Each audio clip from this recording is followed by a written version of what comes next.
On TV, on radio, and on your smartphone. This is TalkTV. I am Rosanna Lockwood, coming up on Uncensored tonight. Yet more criminal charges for Donald Trump, this time over the January 6 riots. A Trump spokesperson likened the new indictment to Nazi Germany in the 30s. So will Trump supporters turn their backs on the former commander-in-chief or rally behind him? We'll be debating that.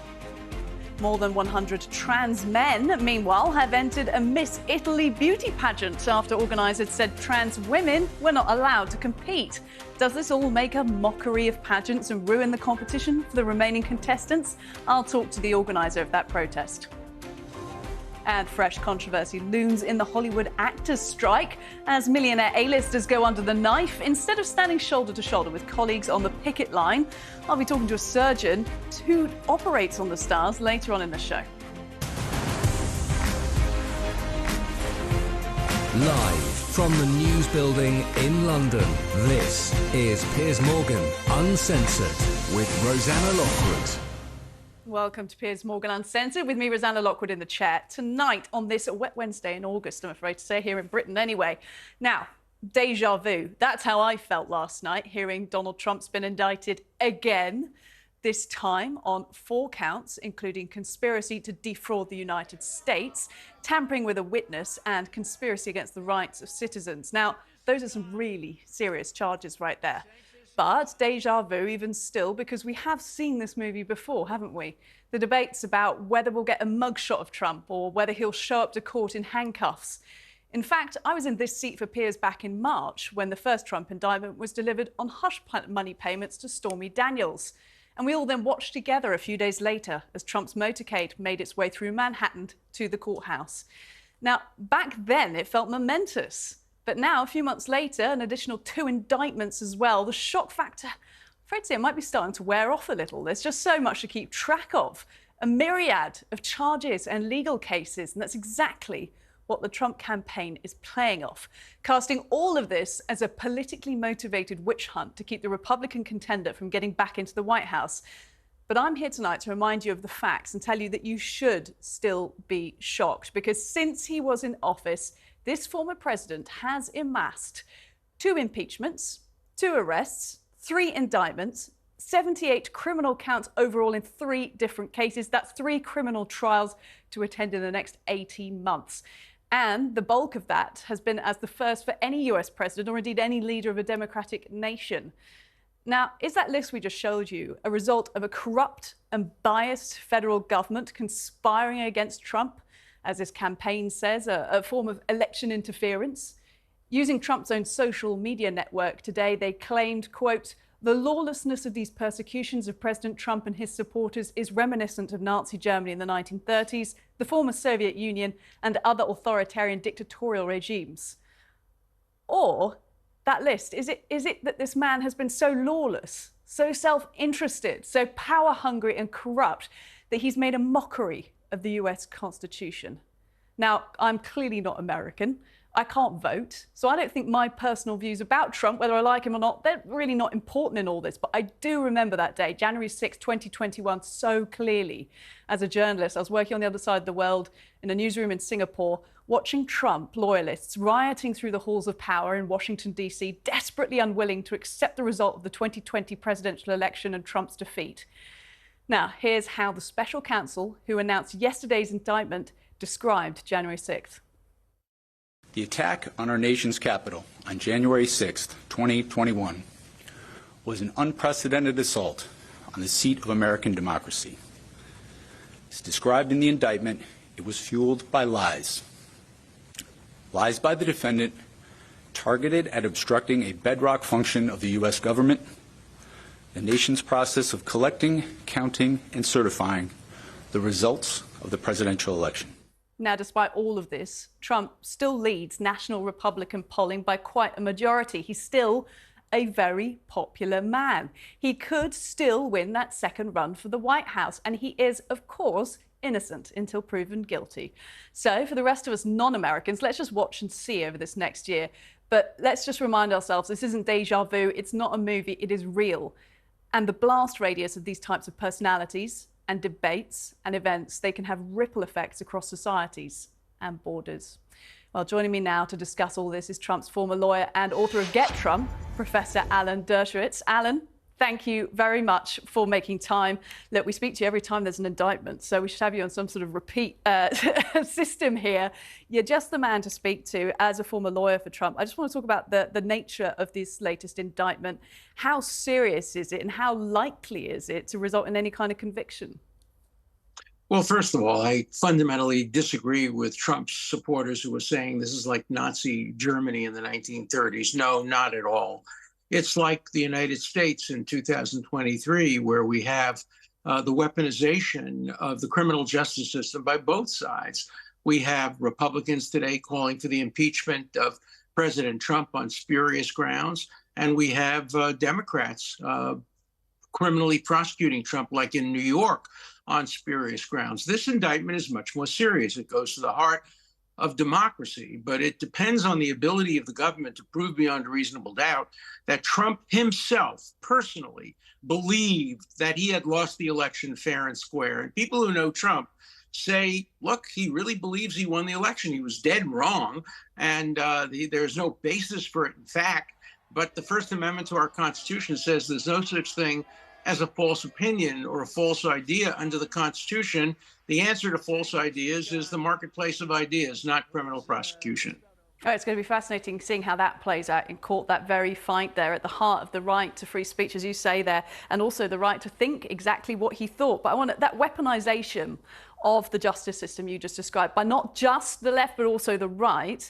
Can you think that there have been any time in modern American history of that kind of precedent? Yeah, it happened, of course, during the McCarthy period. Senator McCarthy tried to weaponize the criminal justice system against people on the left, not only against alleged communists, but people who defended alleged communists. And some of the same thing is happening here. You'll notice that this indictment describes 5 of Trump's lawyers as co-conspirators. That really does threaten the Sixth Amendment, which provides for right of counsel. Lawyers are supposed to be creative when they challenge elections.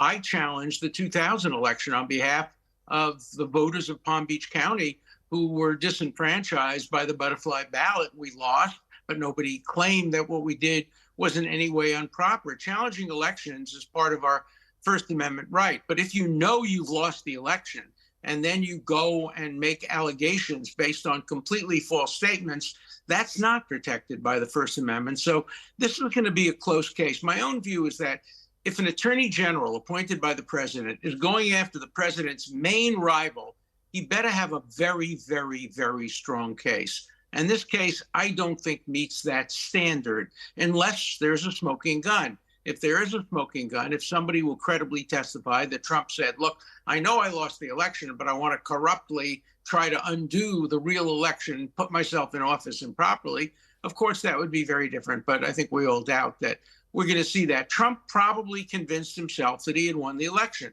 And so subjectively, he had that state of mind. Objectively, he was dead wrong. We'll go into that state of mind thing shortly with another guest, but I just want to ask you on the co-conspirator point you've picked up and the importance that that testimony is going to bring if we do see it come to court. That seems to have been the difference when it comes to this indictment, that these co-conspirators are listed. Does it mean that somebody within Trump's inner circle has flipped, basically? Well, we don't know because they haven't named the co-conspirators. We know 5 of them are lawyers and one of them is a political consultant. There's been speculation that Rudy Giuliani and others may be ultimately indicted. There's no proof that that means anybody has flipped, but they could flip. People do flip all the time. When I represent criminal defendants, I tell them you have to worry not only about your friends, but about your brother and about your mother and about your child. When the people are facing life imprisonment or disbarment or long-term imprisonment, you never know what they're going to do. Look what happened to his former loyal lawyer, Cohen, who flipped completely, but had some credibility issues. So we're going to see that here as well. There'll probably be some flip witnesses, and we don't know exactly how that will play out.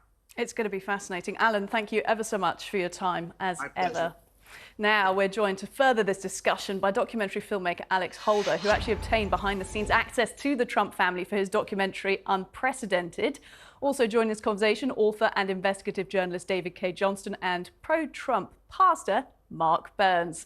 Great to see all of you gentlemen this evening for us, but you are all coming into us from the United States. And Alex, I want to come to you first because the point Alan Dershowitz just made about Trump fully believing what he was saying with regards to the vote count in Georgia, and he fully believed that it was an erroneous election and that he won. Does that tally up with what you saw when you were following him around? But what I saw was a man unhinged, somebody who believes that he is going to always be a winner at all times. He can't comprehend the idea that he lost. So what that means is that he needed to do various things to reconcile that belief. And so he absolutely knew the things that he was doing were absolutely ridiculous, illegal, and eventually led to the events of January 6th. I mean, there is no January 6th without Donald Trump's consistent attack on the sanctity of the election. And then, so on the one hand, he might believe that he won, but that's an unhinged view. Donald Trump isn't a 6-year-old child. You know, he's in his mid-70s. He knew exactly what he was doing. Everyone around him essentially was saying that he was wrong. There was absolutely no evidence to support any of his claims. His own attorney general made that clear only a few days before I met him in the White House. And yet he still maintained this position, regardless of the effects that would happen. So, you know, he knew what he was doing was absolutely wrong. But the problem with Trump is that he thinks that he's always right. Let's go to Mark for a bit of a reaction to that, Mark, because I know you're very, very close to former President Trump. When you hear Alex describing the reality as some people see it, but Trump didn't see it at the time, the facts as they stood, that he lost the election, but Trump believed that he won. How does that make you feel? How does that make you feel as a supporter of Trump? Well, what's really important is for us to truly examine why is it that 50+% of the American Republican Party and the supporters of President Trump still believe also that he too won the election, that he actually won the election. But better than that, we need to be discussing why is it that Joe Biden's DOJ has been used and this latest indictment has been used as a distraction from the Joe Biden bribery scam. That's what's really should be the topic. President Trump isn't guilty of the January 6th that he's been falsely accused of. I was there. I was a speaker. I was there on the ground. He's clearly not guilty. But yet this is the weaponization of the Department of Justice led by Joe Biden and his cronies to attack the leading candidate for the Republican nomination. And according to the latest poll, if the elections were held today, a head-on match between Joe Biden, that President Trump would come out ahead. President Biden is clearly using this as a way to create a banana Republican out of the greatest nation in the world we call the United States. Pastor Mark, both things are possible. There is possible corruption, obviously, within both sides here. Both sides can be tried. It is Trump that has received the third indictment. And you talked there about the weaponization of the justice system. We were just hearing from Alan Dershowitz that he believes it's been weaponized on both sides. I will come back to you, but I want to cross over to David K. Johnston on this idea then, this weaponization.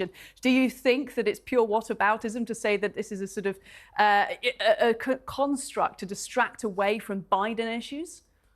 Oh, that's exactly what's going on here. First of all, under the law, you can't turn a deaf ear just as you can't turn a blind eye. And when the Attorney General of the United States, appointed by Donald Trump, when the White House counsel appointed by Donald Trump, and a whole lot of other people appointed by Donald Trump tell him you lost the election, if he wants to engage in a fantasy belief, that's not a defense in a criminal case. The law about that is eminently clear. And all of the testimony that's going to be damaging to Donald Trump is going to come from Republicans who he either appointed or brought in to give him advice.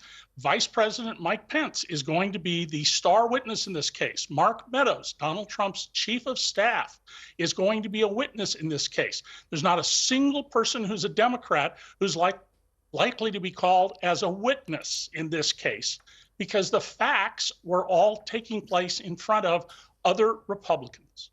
Does this, I'll come back to you, Alex, hearing this, it feels like what we're going to be seeing argued about in court is almost the basis of what constitutes reality. And that's going to be very tough because Trump has set up a universe in which he has a reality, his supporters follow that reality, and then there is a reality that others see, and some would argue that it's the liberals that see it or Biden sees it.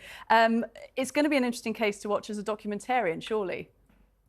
Yeah, absolutely. I mean, you know, the idea that we're debating reality is pretty Trumpian in a sense, right? I mean, your guest before, the pastor, just mentioned that he was there on the 6th of January. I mean, to say that he doesn't think the president at the time was responsible. I mean, did he not see what I saw, which is one of Trump's own supporters being crushed to death on the steps of the Capitol?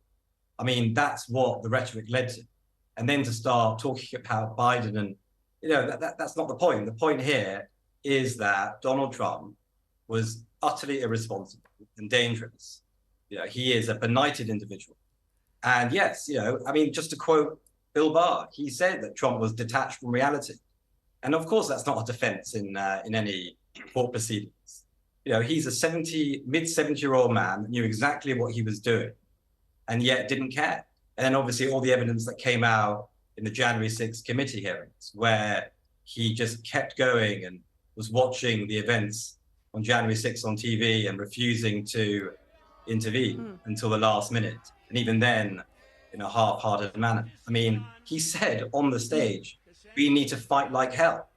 And then, you know, in the preceding months, he was maintaining that position as president. Let's give Pastor Mark a chance to respond to that, because yes, Pastor, you did say that you were there January 6th, and Alex here is talking about dangerous rhetoric and where it leads to in terms of the actual sort of activity, if we could call it that, that we saw on January the 6th. And then what do you make of the rhetoric of likening the current justice system and the federal government to the Nazi Party? Well, again, as I said earlier, you know, this is the weaponization of the Department of Justice, Joe Biden's weaponization of against the leading candidate for president of the United States of America. What is a fantasy that what is not a fantasy is Hunter Biden's laptop. What's not a fantasy is the sitting president of the United States of America took bribes. Right, the evidence is coming out. We're talking about some rhetoric about that could be described by the liberal left as Donald Trump leading a initiative to destroy January 6th. But the reality is, the fact is, Joe Biden is a criminal. And he is the sitting president of the United States of America. And we are talking about Donald Trump being indicted? Come on. I mean, the fact is, we know until proven guilty, the same Joe as Biden Trump is a foreign agent of another government. It's not a conspiracy, it's fact, right? And yet we're still talking about a candidate. The timing of it is ridiculous. The fact that this indictment is coming out as soon as we getting close to the truth about Joe Biden, but yet people were going to sleep on the fact that Joe Biden's DOJ is leading this investigation. Come on now. This is ridiculous. We've given you the platform aren't fooled by this. to put across that point of view and to get it out there. And those are allegations, and innocent until proven guilty on all sides in this at the moment. I do think the public can see, though, when asked about Trump and people immediately point at Biden, it does look like distraction. Look, David, I want to give you the last word on this and talk about the future for Trump's presidency, but for the Republican Party. Where could you see it going from here? Well, the Republican Party was warned 50 years ago that it had to get up with the times because the demographics in America were changing, and it hasn't changed. Unfortunately, the Republicans, who used to call themselves the party of law and order, want to defund the FBI. They have come out against all sorts of law enforcement matters. They're supporting Donald Trump, a man who plied 12 and 13-year-old children with liquor, limousines, and hotel rooms because they had money to gamble in his casinos. And I'll bet the pastor doesn't know that in one of his books, Donald spends 6 pages denouncing Christians as fools, idiots, and schmucks, says he has never once asked God. What I do know is that Donald Trump is the greatest president that we've had in our lifetime for Christians. That I do know. I can't talk about what Donald Trump did yesterday. I can tell you what he did today. The Bible says he the Son set free is free indeed. I can't speak about what he did years ago. I can talk about what he done today. Thank God there's a song called Amazing Grace, How Sweet the Sound that saved a wretch like me. I once was lost, but now I'm found. While Donald was president, he declared that his life philosophy is revenge. No one who's a Christian can have revenge as a life philosophy. There's videotape of him saying... in our lifetime, the fact that he signed the executive order blocking the Johnston Amendment, the fact that he's going after transgenders in the public school system, that I do know. I've never cut anyone off on a show before, but I'm close to doing it, and I know you're just you're taking every inch that you can get. But please let David finish his point. Okay, Thank you. While he was president at the last National Prayer Breakfast, Donald Trump once again declared that revenge is his philosophy, which no Christian believes. Donald Trump's conduct here is going to be either proven or not proven in a court of law. If Joe Biden has committed crimes, and so far there's zero evidence of this, exactly zero, just claims, then he should be also pursued, and I'm confident that he will be. But the issue on the floor now is the indictment of Donald Trump for his failed effort to overthrow the government of the United States. And the evidence against him is going to come from his own people. It's going to be his own vice president, among others, who are going to testify to what he did. Thank you, gentlemen, all of you. It's been fascinating. Alex, just sitting there quietly documenting this. We do appreciate your insight as well, and Pastor as well as David. Thanks so much. Thank you. Uncensored next tonight. Wow. The battle for Miss Italy. We're going to be talking about that next as 100 trans men sign up to take part in the beauty pageant in protest at its organisers. Is this progress, or is it just damaging for the women in the contest? We'll debate.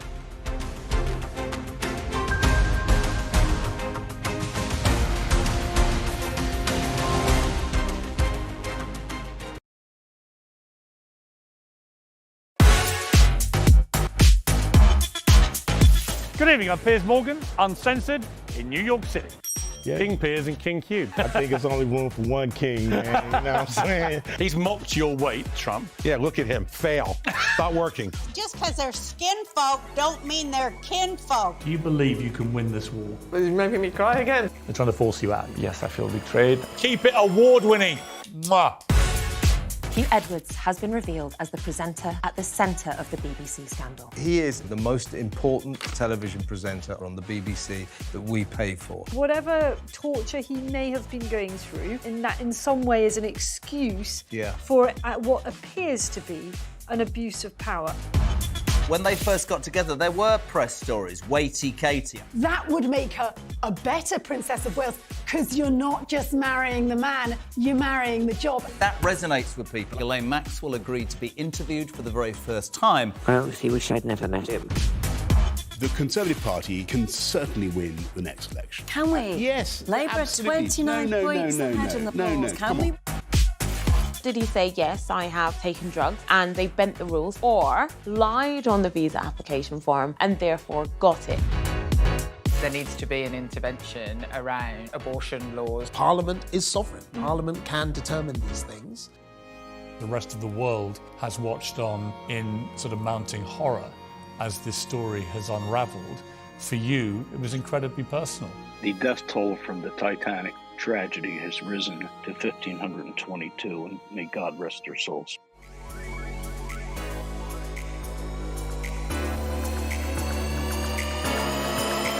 Let it roll. If we stop producing oil, the knock-on effect is far larger than just CO2. I nearly have empathy when I'm speaking to them. I know now you're probably going to boot me off the short saying this now. Meghan Markle. Some of them, they're easily led. You can kiss my American ass. Thank you very much. Very nice of you. Twitter, you sons of Can you please reinstate my account? Yeah. Thank you. There's a threat that you'd be worried about. So are you saying that you're being overwhelmed, that you're inundated? We are really working hard for you, and we're just asking patients to be patient with us. What is a woman, me? You weren't asked to give evidence to the grand jury. I'm the only one that has been telling the truth. You don't drink, never taken drugs. You're stinking rich. Should we be concerned, Prime Minister? If it's on your mind, it's on TalkTV. Is about you and your opinions. if you're thinking about it, we're talking about it. It's all about me. That's a joke.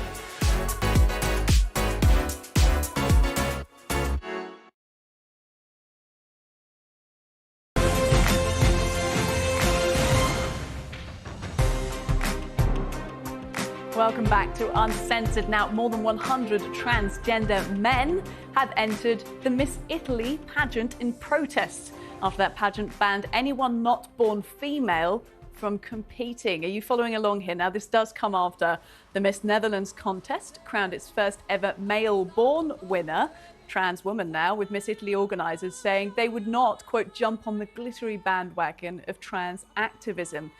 Now, on hearing those comments, Italian trans man Federico Barbarossa sparked a viral online campaign by entering the Italy competition himself under what's called his dead name, which is the female name who's given at birth, Frederica. So let's speak to Federico now, joining us live from Italy. Thank you very much for making time for us. And just talk to us a little bit about why, what motivated you to do this? So, obviously I heard about the, what the organizer said about that, first that only people assigned female at birth could take part in the contest.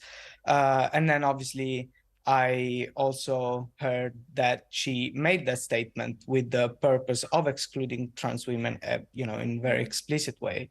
And so in that sense, I thought that's so dumb because, I'm assigned female at birth, but they wouldn't, dismiss my application because I'm short. They would dismiss my application because I'm a man. Yeah. And so in that sense, I thought I'd start this protest because, just to show how dumb this sort of like thinking is, because, like I said, they wouldn't have dismissed me because I'm short. They would have dismissed me because I'm a man. And so therefore, but then, a trans woman is not a woman. So how does that work really, So you did it knowing you were being cheeky, you were being playful, but you were also trying to make a point here that you disliked the way that trans issues were being sort of brought up and that restrictions were being put in place in pageants. Yeah, exactly. Yeah, I mean, it's just, I think it's just out of date and out of time. This contest was born during fascism, and then it was kind of rebranded afterwards in 1946. And obviously the rules might have changed a little bit, but obviously there was a clear statement made this specific time. And, I don't particularly agree with the values of pageants, etc. personally, but then I think, if they do exist in this world, then they should be open to all women, if they are meant for women, Oh, that's interesting, because I want to know whether you feel like you, by doing this and by galvanizing 100 other trans men to also do what you're doing, do you feel you've taken away from the female contestants in the pageant? No, I don't think so, because, my purpose was never to take up a space that was not my space. I never meant to actually take part in the contest. I was just, I just meant to show a loophole in the system. And the point is also, so many other pageants, like we saw the Netherlands is open to trans women. So if not women are participating, is it even a fair competition? That's what I'm asking. Well, I think you certainly made your point. Let's bring in somebody else who competes in these pageants. She's been listening in, former Love Island star and pageant queen, Sharon Gafka. Thank you for making time. You were listening to Federico just then. Sharon, what do you make of all this? I actually disagree with the decision made by the Miss Italy organisation. I think that there are lots of traditional beauty pageants out there that don't allow trans women. Miss Universe is one of those that do. And I think if the Miss Italy organiser doesn't agree with trans women competing in beauty pageants, she should be the national director of a competition that disallows trans women.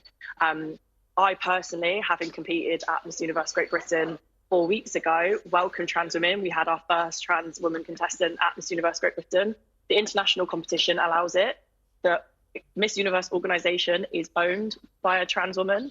So if she's happy to work for a trans woman, then why isn't she happy to allow trans women to compete? That's fascinating about the ownership. Look, I want to ask you then, seeing as you are supportive of trans women taking part in conventional beauty pageants, what did you make of the furor then, the kind of reaction to the Miss Netherlands winner the other week, which was a trans woman that was crowned rather?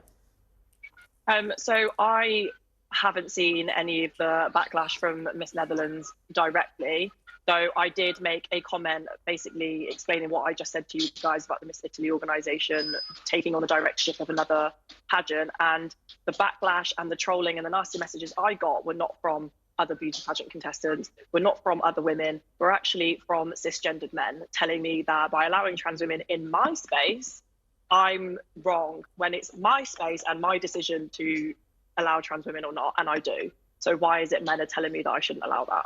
Yeah, it's really interesting. Look, in terms of the beauty pageant concept itself, we just heard from Federico about what he thinks about it. When you think about it, do you think that, you know, if we're to compare this to the current debate and argument that's being had about transgender people competing in sports, particularly trans women competing in athletic competitions, do you think there's a clear line here when it's different? Because beauty is in the eye of the beholder. A trans woman and a non-trans woman, do you think they can be judged the same in the same contest?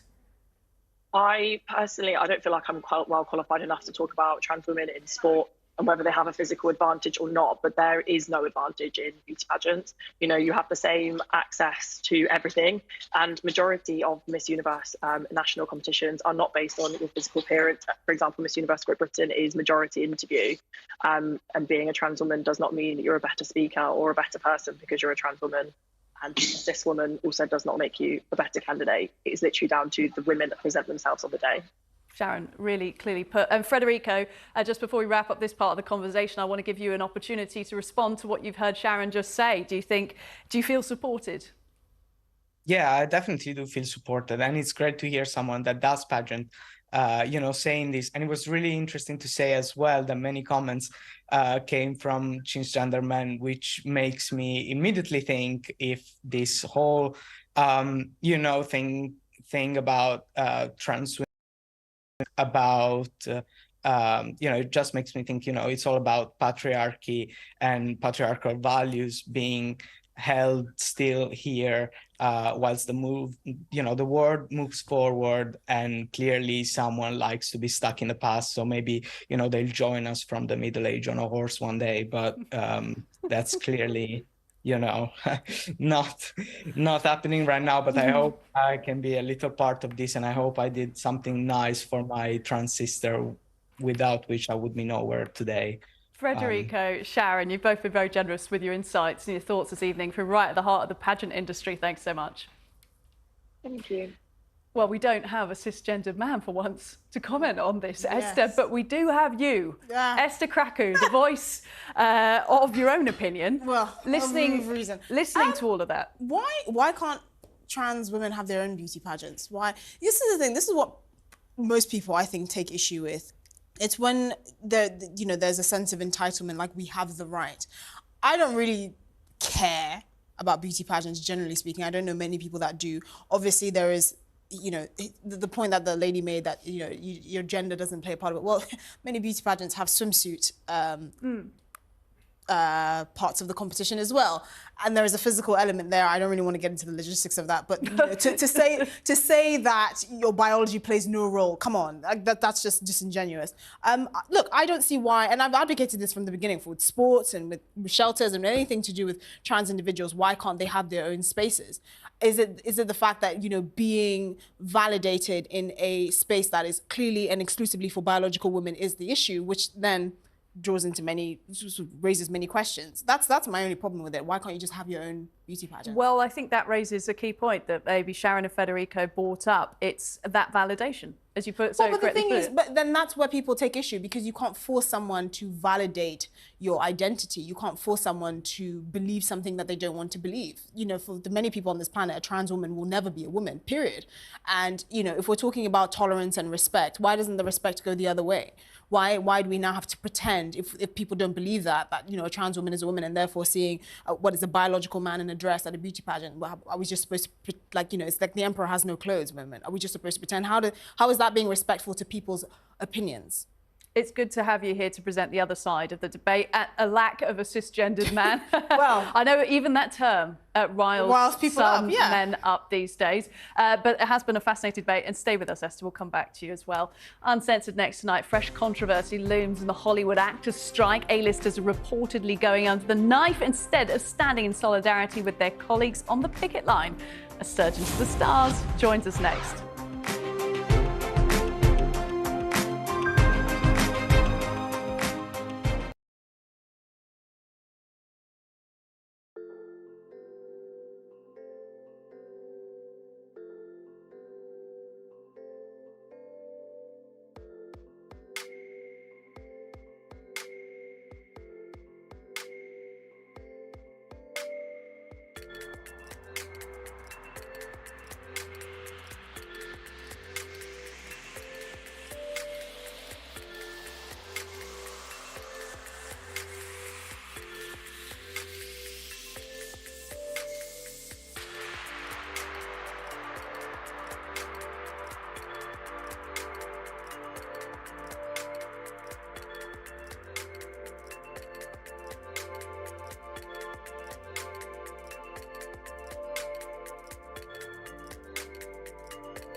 This is TalkTV.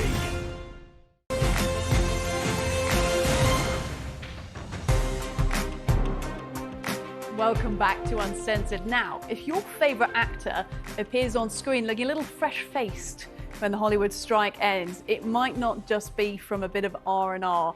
Some of Hollywood's elites are apparently making the most of the unexpected free time they've got now to go under the knife. And that's potentially instead of standing on the picket line in solidarity with their striking colleagues.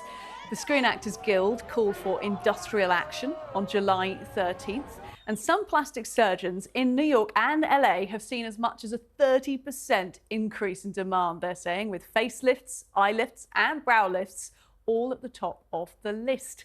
Well, for more on this supposed upsurge in stars, big-time producers and directors going under the knife, I'm joined by the celebrity blogger Perez Hilton and the Hollywood surgeon Ben Telle. Thank you, guys, for joining me on this story. And Dr. Telle, I'll come to you first, because when I first heard about this today, I thought it seemed somewhat tangential that strikes would lead to cosmetic surgery. But then when I read your account, it seems almost directly correlated.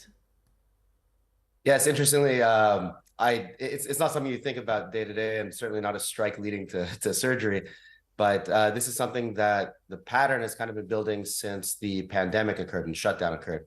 And when the shutdown occurred, you saw just an outpour of executive directors, producers, writers, actors, and it went to sports figures, singers, and that kind of stuff too, coming in to get surgery because they never had time to otherwise. And also what happened at the same time was that whole Zoom boom where people saw their tech necks, they're always down on their phone, and they started to notice the necks. So since that time, people have been waiting for one more pandemic or one more shutdown to happen, and it wasn't happening. And about 4 months ago, when the writers started talking about maybe doing a strike, the actors didn't know if they're going to be a part of it. Then it turned out that they looked historically and saw they do better together. And the second they saw that they might strike altogether is when we started to get calls from actor friends and friends of their friends and friends calling in, say, hey, do you mind seeing this person for me? There might be a strike. This is the only time they have for a neck lift. Can you please get them in? So we've seen a lot over here in LA. My friends in the other states hasn't changed too much, but over here in Beverly Hills, it's a pretty interesting phenomenon. You're making me wonder if I've got tech neck now, something I wasn't even worried, thought I should be worried about. Perez, listening to that, obviously not taking away from those striking on the picket line, but are you surprised to hear that some people aren't and choosing cosmetic surgery instead? What I'm surprised about is that we are still striking. Thankfully, the Producers Guild is sitting down at the table this Friday with the writers, and I hope the same happens with the actors. I am a member of SAG, the Screen Actors Guild, and while some members might be getting cosmetic procedure, the overwhelming majority are actually struggling to meet the requirement to get health insurance as a SAG member. So this isn't about luxuries. This is about livelihood and surviving. In fact, so many big name actors that were on huge shows for Netflix spoke out recently, not even about the residuals problem, but about how little they were paid while making their shows. And of course, there's the big issue of AI and the future of technology when it comes to actors. So I just want to stress the seriousness and importance of this. Yeah, I was actually shocked looking at some of the figures today of actors that have come out and said they received almost just cents on the dollar for residuals. This means that when their show that they filmed years ago now gets franchised out onto Netflix or whatever, the royalties they're getting off it are absolutely minimal, shockingly low amounts. And I think people are tempted to think actors are just spoiled and everyone lives in luxury in LA, but it's not the case, is it, Perez? No, and the requirement to get health insurance in SAG is $26,000 a year. Yeah. So there's a lot of working actors whose names you don't know who are going without health insurance. So that to me is a big issue that hopefully is addressed. And of course, the residuals issue as well. And just, respecting the talent. We've seen recently that actors promoting movies can result in hundreds of millions of dollars at the box office. Look at Barbie. On the flip side, you saw the recent release of the film The Flash, and those stars, because the lead Ezra Miller was mired in controversy, none of those actors, for the most part, promoted the Flash film, and that was a major disappointment at the box office. The studios need actors and need to respect them. Dr. Talley, coming back to you, when you hear, and I know you've got friends in the industry and you're very much based over there as well, is there a clear delineation here between people acting in series that are franchised onto Netflix and those big A-listers or even B-listers that might be coming to you? Yeah, so absolutely. The A and B list, the ones that are very, very well off financially and don't worry about money at all, those are the ones getting surgery. The friends that I have that are doing the smaller TV shows, the writers, everybody else, they are pinching every penny they possibly can because they don't know how long the strike's going to go on for, and their livelihood really depends on it. So those people have actually stopped doing Botox, fillers, the basic stuff, and said, you know what, I'm going to hold off on a couple months until I know exactly what's going to happen. So there's a huge disparity between the two. So the higher end, I'd say higher net worth actors and people who are more comfortable are the ones that we've been seeing. The ones who are still struggling or not fully comfortable, they're not doing anything right now. Yeah, and I don't want to necessarily over-intellectualize this, but being on screen, as I am for my job, and you guys get on screen as well, you know, it is sort of part of the job to look good. Otherwise, people do point out when you don't look good and things start to wrinkle a bit or sag and the rest of it. Could you argue then, Dr. Talay, that there is a sort of requirement for plastic surgery within acting? I mean, I might be sort of clutching at straws here. No, you're not wrong. It's for everybody except for character actors. So there are character actors and age-based actors that we see. I know 30-year-olds who play high school students. I know high school students who want to be older, but they don't really get the jobs. And you have character actors who need to look old. But apart from them, everybody else, they end up seeing the changes over time, and they lose the character that they had that they want to keep. So you'd have somebody, you know, as good looking as like Brad Pitt. He's known for his jawline. He's known for his neck. He's known for these kind of things. And he's not so much known for the different other characteristic parts of him, unfortunately. And for someone like that, it would be a struggle, and you'd have to maintain that fit appearance or looking kind of young, looking like a chiseled jawline and those kind of things. So there is a stress for them to remain the same, to keep getting the roles that they want. Whereas there are other actors who kind of evolve with the age and go with the character. And you'd have, you know, someone like Eddie Olmos Jr. or, you know, people like that who have that characteristic appearance that actually benefits them. So they don't want any plastic surgery, and they don't want to look any different than they used to, and they want to age. It's fascinating stuff. I want to end with Perez, because Perez, you built your empire on celebrity gossip, if I can call it that, news, watching celebrities.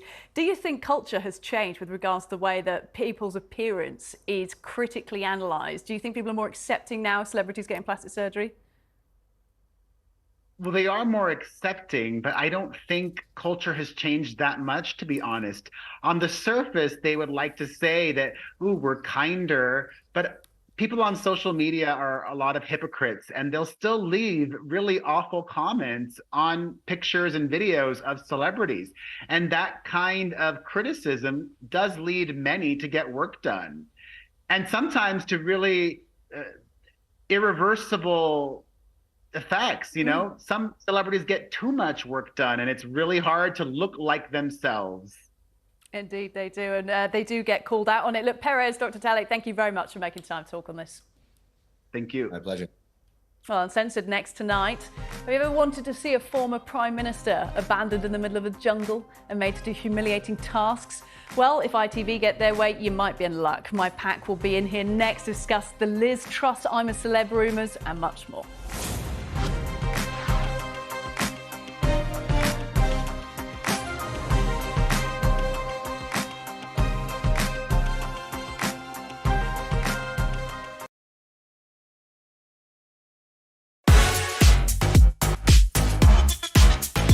Good evening, I'm Piers Morgan, Uncensored in New York City.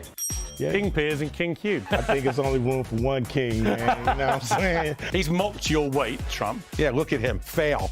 Not working. Just because they're skin folk don't mean they're kin folk. Do you believe you can win this war? He's making me cry again. They're trying to force you out. Yes, I feel betrayed. Keep it award-winning. Mwah.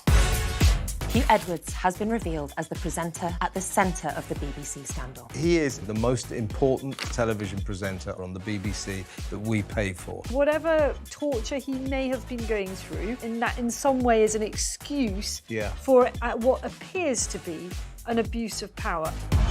When they first got together, there were press stories, weighty Katie. That would make her a better Princess of Wales, because you're not just marrying the man, you're marrying the job. That resonates with people. Ghislaine Maxwell agreed to be interviewed for the very first time. I honestly wish I'd never met him. The Conservative Party can certainly win the next election. Can we? Yes. Labour 29 points ahead in the polls. Can we? Did he say, yes, I have taken drugs and they bent the rules, or lied on the visa application form and therefore got it? There needs to be an intervention around abortion laws. Parliament is sovereign. Parliament can determine these things. The rest of the world has watched on in sort of mounting horror as this story has unravelled. For you, it was incredibly personal. The death toll from the Titanic tragedy has risen to 1,522, and may God rest their souls.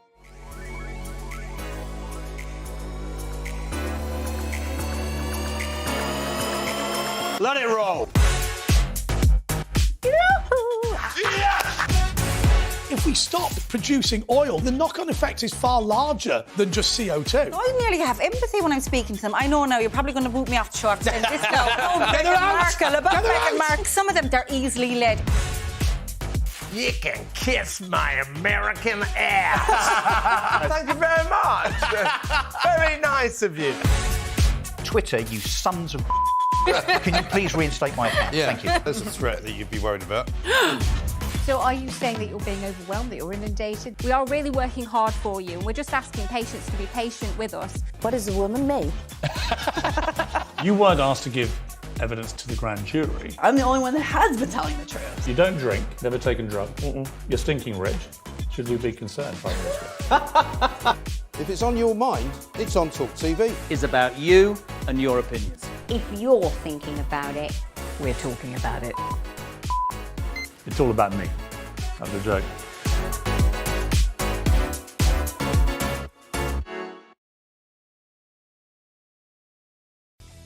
Coming up on The Talk, Donald Trump faces his most serious charges yet, with the former president accused of spreading lies and plotting to overturn the 2020 election.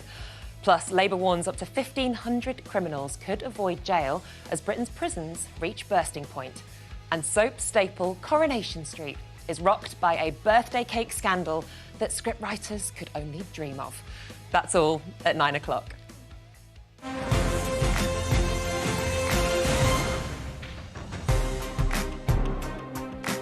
Welcome back to Uncensored with me, Rosanna Lockwood, in the chair tonight, and still with me here in the studio, TalkTV contributor Esther Krakow and the associate editor of the Daily Mirror, Kevin Maguire, joining us just to talk a little lightness. And you know what?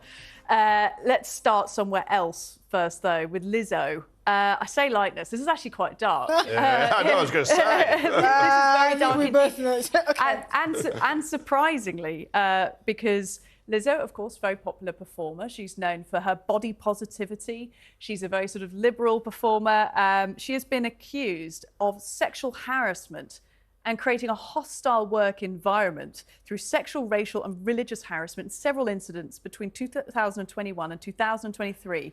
That was according to a lawsuit filed yesterday. I was surprised when I heard this. I fully believed her image. I'm a big supporter of her, have been up to this point, I think, because the allegations are really bad, Esther. Well, yes, but we have to remember where she's being sued. This is the US, a very litigious culture. The second you're famous and someone feels like they can get something off you, you're a target. I'm not saying that this person's allegations are not true, but at the end of the day, I find it very hard to believe that Lizzo was fat shaming anybody. I mean, not only would it be highly inappropriate, for obvious reasons.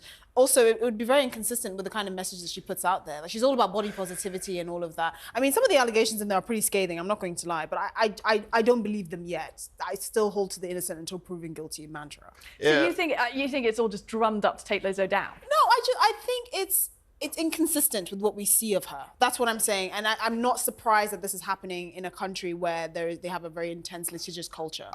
Look, I've got an open mind on it.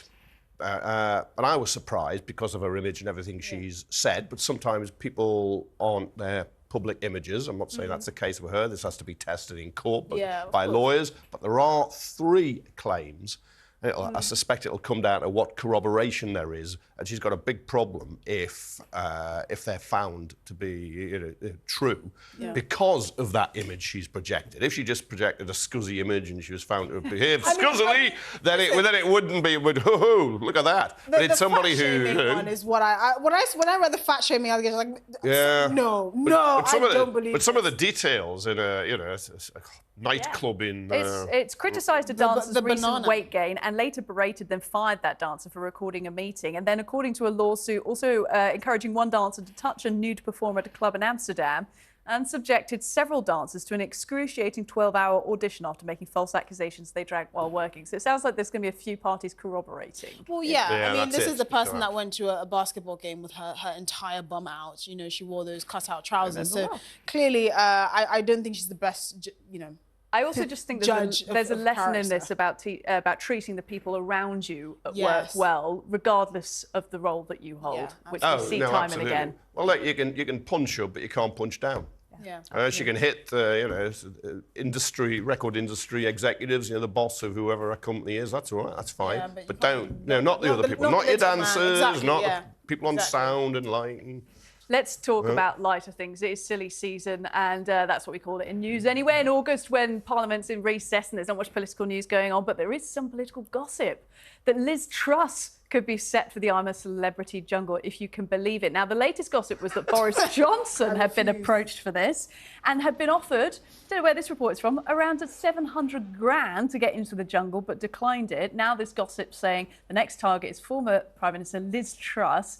Other big-name politicians also being considered: Dominic Raab, Sajid Javid, or Kwasi Kwarteng. I refuse to believe it. I refuse to believe it because that would be so ludicrous on so many levels. Matt Hancock was on it. But that is precisely the point. But that's also why the makers of the programme know you get a politician, you pay big bucks, you'll get big but the thing figures. is, I think but we they need know to talk they'll about look the stupid. effects on society. With all due respect, being a politician is still a serious job, believe it or not. And I think you degrade your office when you do stuff like this. I think reality TV shouldn't be on the agenda for any politician. I think it's completely humiliating ridiculous. politicians, are we? You're disrespecting the public. Anyway, she couldn't last more than a week. Well, yeah, there's there is the question whether she will outlast the time she was Prime Minister, which was 40 what's it days. That's almost certain. Get a lettuce in instead. Get a lettuce in the jungle. Look, talk about humiliating politicians. We don't like to do it without cause on this show, but let's take a look at Rishi Sunak's trousers, shall we?